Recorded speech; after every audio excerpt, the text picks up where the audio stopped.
বাংলাদেশের প্রধান রাজনৈতিক দল হচ্ছে বিএনপি, যারা জনগণকে প্রতিনিধিত্ব করছে।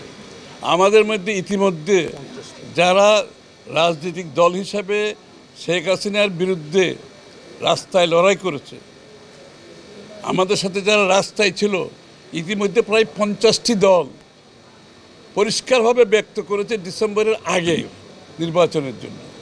এবং সাথে সাথে সংস্কারের যে কথাগুলো বলা হয়, যে সংস্কারের ব্যাপারে যেখানে ঐক্যমত হবে সেই সংস্কারগুলো ইমিডিয়েটলি করে নির্বাচন কমিশনকে বলা হোক নির্বাচনের দিনক্ষণ ঠিক করে রোডম্যাপ দিয়ে নির্বাচনের দিকে এগিয়ে যাওয়ার জন্য।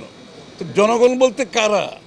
এখন জনগণ বলতে যদি কোনো একটা বিশেষ গোষ্ঠী সুবিধাভোগী, যারা গণতন্ত্রের বিরুদ্ধে গিয়ে, জনগণের ভোটাধিকারের বিরুদ্ধে গিয়ে গণতন্ত্রকে সংস্কারের মুখোমুখি করছে, অথবা কোনো বিশেষ সুযোগ সুবিধাভোগীদের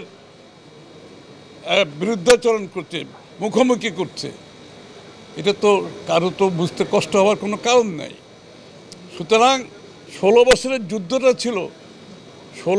যুদ্ধটা ছিল গণতন্ত্রের জন্য, বাংলাদেশে গণতান্ত্রিক অর্ডার ফিরিয়ে আনার জন্য, জনগণের ভোটাধিকার ফিরিয়ে আনার জন্য, জনগণের মালিকানা ফিরিয়ে আনার জন্য। যেই সরকার জনগণের ভোটে নির্বাচিত হবে তারা জনগণের কাছে দায়বদ্ধ থাকবে, জবাবদিহি থাকবে, সেটা যেই সরকারই হোক।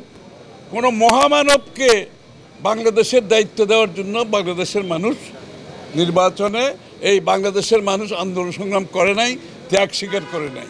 আর কোনো মহামানব কোনো দেশের গণতন্ত্রের সমাধান দেবে, তার জন্য বাংলাদেশের জনগণকে অপেক্ষা করতে হবে, এটা বিশ্বাস করার কোনো কারণ নেই।